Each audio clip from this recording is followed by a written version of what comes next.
Your track clean that they had my back, them boy couldn't name your time and day. I got bros who's back, whatever the situation, give me time and place. I've been working on trusting again, don't know but the time it takes. Salut la team Sorar, j'espère que vous allez bien. On se retrouve pour une 32e projection de galerie, celle d'un manager qui ne m'a pas répondu, il me l'avait demandé sur YouTube, je l'ai recontacté mais il m'a pas envoyé ses infos. C'est pas grave, je me suis quand même lancé dedans et je me suis aperçu qu'il était en train de vendre une grosse partie de sa galerie. Est-ce que c'est pour sortir? Est-ce que c'est pour restructurer? Bon, on va tenter quand même de laisser une dernière chance à cette galerie, mais avant d'attaquer sa galerie, les esprits sont un petit peu moroses sur Sorar en cette trêve internationale. Je sais pas vous, moi ça me fait du bien de couper. Le marché baisse évidemment, les galeries fondent aussi à vue d'œil, en tout cas c'est ce que je ressens. On a moins de tickets sur Rivals, bref, une période un peu morose. Vivement que les championnats européens reprennent pour qu'on retrouve un peu de goût aussi à la compétition. Regardons la galerie de Xilxil. Il a une galerie de 791 €, 127 cartes et une carte rare. Il a eu 68 récompenses depuis le 1er septembre 2021. Un reward winning line-up de 5%. Ça fait effectivement pas mal de cartes pour 791 €, mais c'est pas too much encore. Vous allez voir qu'il a une moyenne par carte assez intéressante. Il a quelques belles cartes, hein. Ousmane Dembélé en in, il a Valverde aussi. Majeki qu'il a en in, on reviendra dessus. Le GOAT, Lionel Messi, bien entendu. Par contre, si on regarde dans le détail, il a mis tous ces joueurs-là en vente et ça en fait un paquet. Alors, les prix sont parfois un peu hauts, mais c'est vrai qu'il vend une grosse partie de sa galerie. Ça sent la restructuration ou même le départ, je ne sais pas, parce que comme je vous ai dit, j'ai pas encore pu échanger avec lui. Regardons ses résultats. Sur la Game Week précédente, effectivement, c'était une Game Week internationale, donc je pense que c'est pas le seul à avoir eu des désillusions. Il avait que 2 équipes en plus qui pouvaient aligner. Sur le week-end d'avant, il fait quand même 3 box. Le week-end encore avant, il va chercher une T5 et 3 box également. Sinon, effectivement, ça tourne plutôt aux alentours de 2-3 box en moyenne. Regardez, ici 3 box, 2 box précédemment. Ici encore, là, 0 sur la Game Week 7. Sur la 5, il fait encore 2 box, effectivement. Donc, c'est un joueur qui va chercher juste quelques box. Je pense que du coup, il craft aussi un peu d'essence. Regardons comment on peut optimiser déjà son nombre de box et pourquoi pas aller chercher quelques cartes ou un peu de cash de temps en temps. Voici du coup sa moyenne par carte, un 6-18 comme je vous le disais, avec une galerie de 790 €. Dans son état des lieux, il a 58% en champion, 26% en chal et 15% en contender.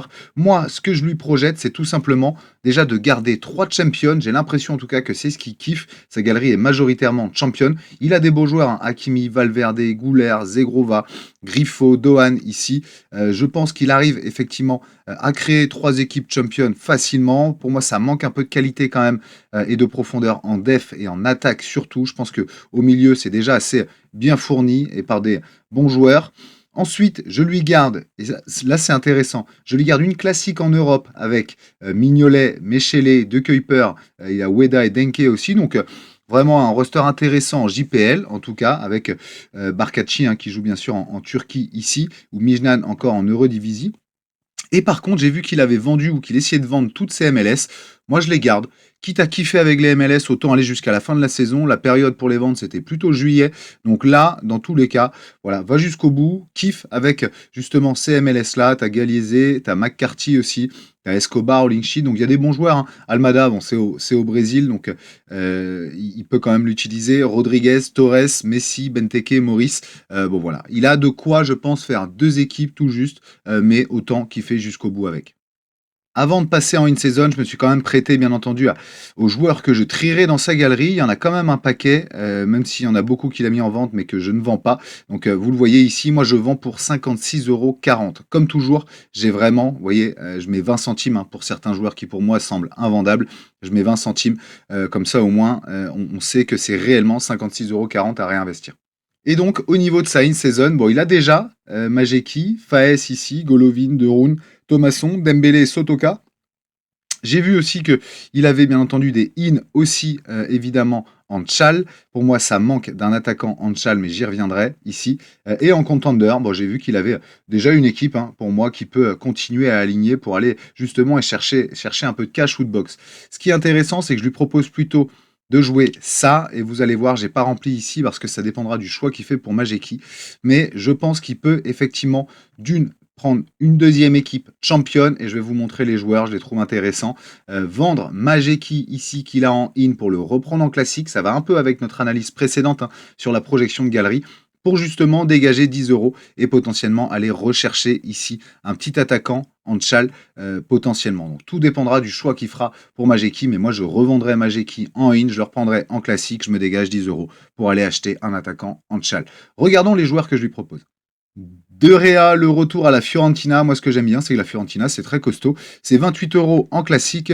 Bon, regardez les scores, ça arrête 2 pénaltys contre le Milan AC. Mais surtout, la Fiorentina, c'est plutôt solide. Ça bat la Lazio. Alors, contre l'Atalanta, c'était pas trop ça. Mais ça fait un nul contre Empoli qui est aussi plutôt bon. Ça bat le Milan.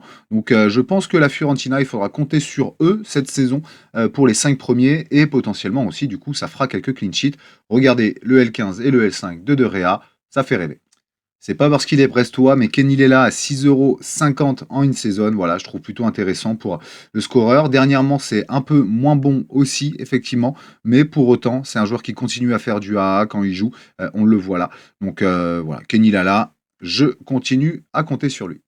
J'étais limité en budget, du coup, je cherche quand même aussi des joueurs qui, pour moi, peuvent être intéressant d'un point de vue pricing. Pour aller avec Lala, il y a Mavropanos. Alors ça l'annonce remplaçant effectivement au prochain match, mais pour autant, c'est un joueur qui effectivement joue en équipe grecque. Là, ici, ça avait bien commencé aussi le début de saison. C'est remplaçant avec West Ham depuis un match. C'est sorti à la mi-temps, c'est rentré à la mi-temps pardon contre Brentford ici. Bon, je pense qu'on peut effectivement compter quand même sur Mavropanos, qui est un bon défenseur de 26 ans. Donc je tenterai le coup Mavropanos.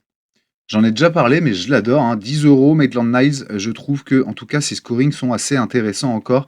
On voit son match contre Nantes ici. Alors, ça a été titulaire contre les Rangers, titulaire contre Nantes, 90 minutes à chaque fois. Donc, Pierre Sage compte sur lui, capable de gros scoring. 10 € pour ce milieu, j'aime bien.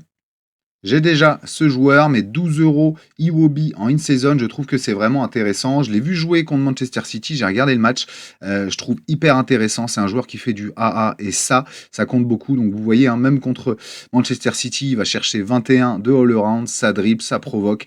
C'est assez juste quand même. Donc le Nigérian Alex Iwobi, 28 ans, 12 € en in, je trouve que c'est vraiment un petit cadeau.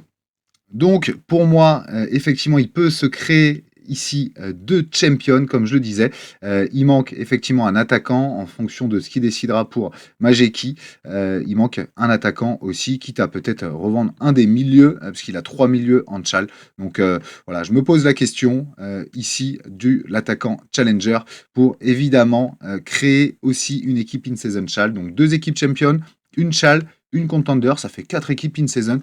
J'espère, avec 50% de chance d'aller chercher de la box, qui pourrait aller ramener encore 2-3 box par game week, et surtout, en classique aussi, quelques box, donc je pense qu'on monterait plutôt, au lieu des 2-3 qu'il fait généralement, à 4, 5, et ça pourrait du coup lui apporter effectivement un peu plus d'essence, plus de chances de crafter, et donc d'améliorer sa galerie.